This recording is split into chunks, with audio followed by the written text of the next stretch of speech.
collab itu harus ada persamaannya, ya kan? Biasanya kalau yang kreatif antara individualnya harus sama. Kalau lebih business minded, lebih ke tujuannya I want to attract this type of customer. Yuk kita attack bareng, yuk karena saya nggak punya investasinya, nggak cukup, nggak mampu juga kalau saya sendiri, gitu kan? Biasanya dengan digital dan lain sebagainya. Nah kemudian tadi pertanyaannya lebih ke bagaimana, gitu kan? Bagaimana kita bisa collab itu tahu kita harus terbuka. Keterbukanya seperti apa? Sebenarnya nggak harus terbuka banget sih, Mbak. Yang penting sesuai dengan tujuan proyeknya. Smart Business. Smart listener, sebagian orang mungkin masih menggunakan cara bisnis tradisional ya untuk mendapatkan keuntungan. Tetapi di era sekarang ini rasanya kolaborasi atau mungkin menjadi Avenger gitu ya, bukan menjadi Hulk sendiri, Captain America sendiri, tetapi kolaborasi itu penting sekali dilakukan untuk kita bisa bergerak bersama, pulih bersama, seperti juga tagline HUT Republik Indonesia yang ke-74 ya, kalau kita berkaca sama bulan Agustus kemarin. Tetapi bagaimana sih cara untuk kita bisa berkolaborasi dengan baik, terutama dalam bisnis, bagaimana memilih partnernya? Nanti kita akan bahas dalam Smart Business bersama dengan Mbak Patricia Susanto. Halo Mbak Patris. Mbak. Ketemu lagi. Oke, kita bahas tentang kolaborasi karena ini menarik Mbak Patris. Sekarang kan memang banyak digaungkan ya bahwa bisnis harus kolaborasi, Nah, ini sebenarnya penting apa sih kolaborasi dalam sebuah bisnis? Itu memang kata-kata yang trendy banget ya, kolaborasi. Kalau kita melakukan strategi itu kan saya selalu bilang, oke, pertama the thing that you have to do first adalah SWOT gitu kan.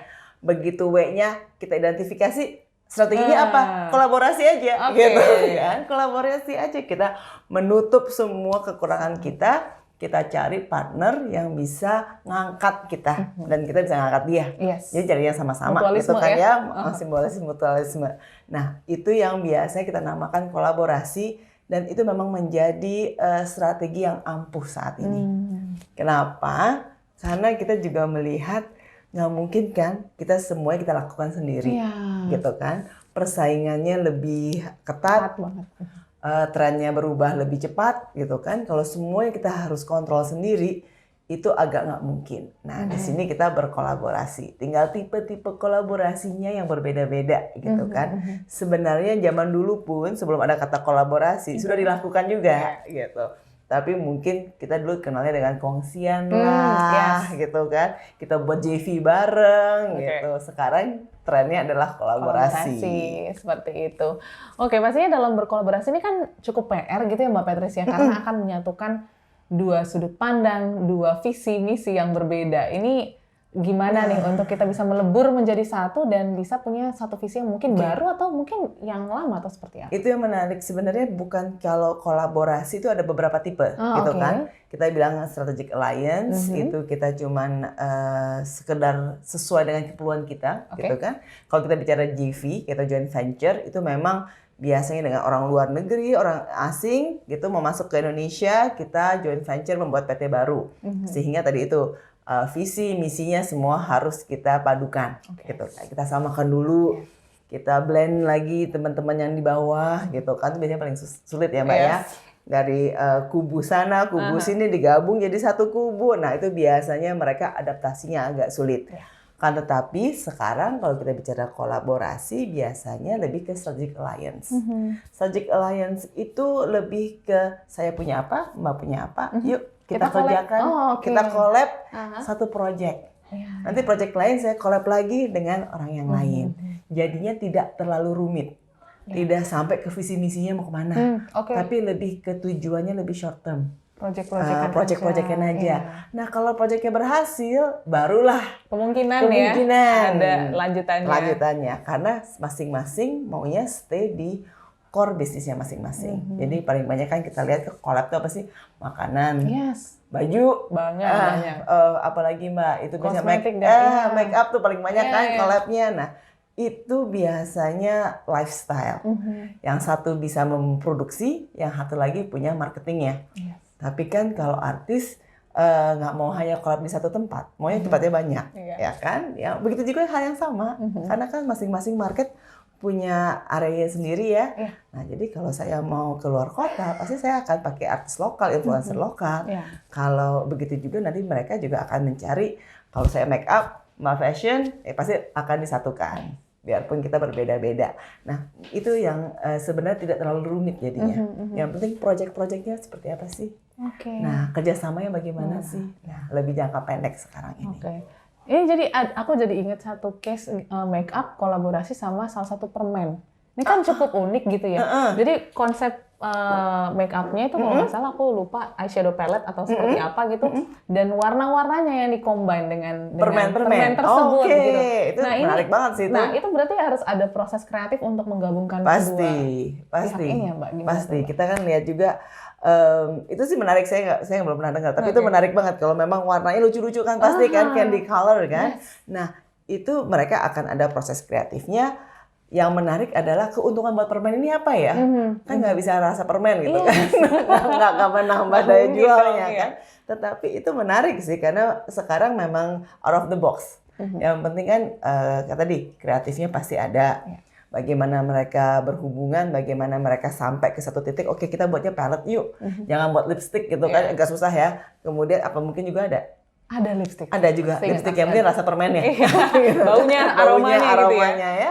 Itu menarik sih karena jadi kita mencari kesamaan. Mencari kesamaan dan kita juga mencari sesuatu yang tidak kita miliki. Jadinya itu biasanya kalau saya lihat tuh fashion gitu kan. Fashion itu dari luxury sampai ke sport gitu kan. Nah itu kan yang tadinya saingan sekarang mereka bergabung. Collab. Nah dan harganya juga lumayan. Dan dibuatnya biasanya seasonal. Ya kan. Kayak yang collab gitu biasanya kan cuman seasonal limited editions gitu. Kenapa? Karena tadi itu kita melihat sejauh mana sih kita bisa kerjasama, testing the water sebenarnya. Sejauh mana sih kita bisa kerjasama sama orang ini, fun nggak sih? Kalau saya lihat collab yang paling berhasil selama ini dan yang paling opposite attract adalah Martha Stewart dengan siapa Mbak? Snoop Doggy. Snoop Dogg. Itu menurut saya itu collab yang paling berhasil karena dua-duanya punya market yang sangat berbeda. Tetapi kok bisa ya disatukan gitu. Dan itu kan opposite banget. Yang satunya kalem, cantik, elegan gitu. Yang satunya lagi rapper, gangster gitu. Nah, itu menurut saya itu collab yang menarik sekali antara Martha Stewart sama Snoop Dogg. Itu bagaimana mereka semuanya adalah berangkat dari kesamaan. Mereka lagi down at the very bottom gitu kan. Waktu mereka collab itu at the very bottom. Mereka nggak punya apa-apa, mereka dianggap kriminal dua-duanya pada saat itu. Kalau ada yang ingat, mungkin kalau generasi Z nggak ingat ya, itu mereka dia masuk penjara, ketemu di penjara gitu kan. Kemudian mereka bisa berteman, mereka bisa berteman, mereka bisa curhat mungkin ya karena mengalami masa-masa sulit ya. Dan akhirnya mereka collab mulai dari minuman, homeware, makanan, macam-macam, banyak lah. Tetapi mereka tadi menggunakan brandnya masing-masing. Itu menurut saya itu sesuatu yang unik dan itu patut dipelajari lah. Kenapa mereka bisa sukses sekali collab dan benar-benar opposite attract gitu. Nah ini juga menjadi pertanyaan nih Mbak Patrice. Karena kan ketika kita harus mencari sebuah persamaan yang mungkin bisa jadikan storytelling gitu ya. Ini kan butuh juga keterbukaan dua belah pihak ini. Sejauh apa nih kita harus bisa terbuka untuk bisa ketemu ke satu titik itu? Biasanya tadi itu kalau collab itu harus ada persamaannya, ya kan? Biasanya kalau yang kreatif antara individualnya harus sama. Kalau lebih business minded, lebih ke tujuannya I want to attract this type of customer. Yuk kita attack bareng, yuk karena saya nggak punya investasinya, nggak cukup, nggak mampu juga kalau saya sendiri, gitu kan biasanya dengan digital dan lain sebagainya. Nah kemudian tadi pertanyaannya lebih ke bagaimana, gitu kan? Bagaimana kita bisa collab itu tahu kita harus terbuka. Keterbukaannya seperti apa? Sebenarnya nggak harus terbuka banget sih Mbak. Yang penting sesuai dengan tujuan proyeknya. Oh, berarti harus dirumuskan dulu ya, Mbak? Dirumuskan dulu. Kalau kita sangat terbuka, wah company saya nggak punya ini, nggak punya itu, nanti takut juga ya. Takut juga yang mau collab. Iya. Nah, nanti gimana gitu Yes. kan. Nah, itu biasanya kita keterbukaannya ya mungkin setengah, 60%. Kalau yang tadi kan kita bahas itu kan lebih dari sahabat, Iya. kemudian collab. Kalau ini kalau dari bisnis ya mungkin lebih keperluannya apa, baru kita saling terbuka. Tapi nggak harus terbuka atau transparan tuh nggak perlu. Kalau misalnya dua brand ataupun dua bisnis yang berbeda itu mungkin oke lah ya Mbak, bisa kita bilang kita bisa collab. Tapi mungkin nggak sih Mbak, ketika mungkin ada satu brand yang benar-benar ini head to head banget nih, ini berkolaborasi, possible or not? Harusnya possible, tinggal kolaborasinya mau seperti apa. Itu kan Oke. yang menarik kan adalah mau seperti apa sih kita berkolaborasi. Misalnya permen sama permen gitu ya, kan head to head ya. Tapi mungkin nanti ada kesamaan bahwa mereka bisa buat mixed treats gitu kan. Oh, oke. Jadinya yang satu suka sour, yang satu suka manis, itu kan selalu is a possibility. Endless lah possibility-nya kita bilang ya, selalu kita bilang kan kenapa banyak paket bundling gitu Yes. kan. Itu karena possibility-nya endless sekali, biarpun kita head to head pasti bisa meng-create new customer base. Jadinya menurut saya sih itu nggak ada masalah sih. Nggak ada masalah. Tinggal mau apa enggak Mau gitu apa kan. dan kreativitasnya Yes. seperti apa ya. Betul banget. Terakhir Mbak Patrice, mungkin ada tips ataupun saran untuk teman-teman yang mungkin ingin berkolab tapi kayak masih takut-takut gitu ya. Mungkin apa yang harus dipersiapkan dalam sebuah kolaborasi selanjutnya? Mungkin biar nggak takut-takut gitu ya. Yang penting tadi itu tahu marketnya mau ke mana dulu. Oke. Gitu kan. Kalau kita collab pasti ada tujuan market ya biasanya. Kalau pebisnis ya kita mau kemana, kemudian marketnya seberapa besar sih, baru kita hitung mundur tuh. Kita mau collabnya di bagian apanya saja. Oke. Jadi nggak usah semua kelemahan dibahas gitu kan, tetapi ya kulit-kulitnya aja. Kemudian kita masuk ke inti projectnya. Dan biasanya project nggak usah terlalu panjang, setahun, 2 tahun cukup.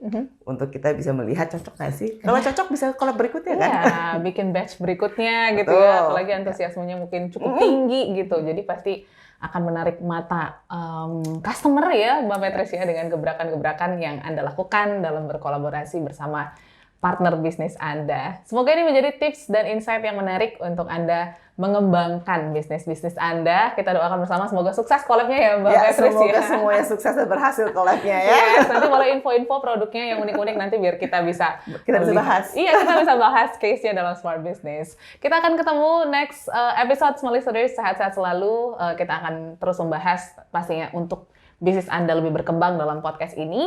Sampai ketemu dan sehat selalu untuk Anda. Bye. Smart Business.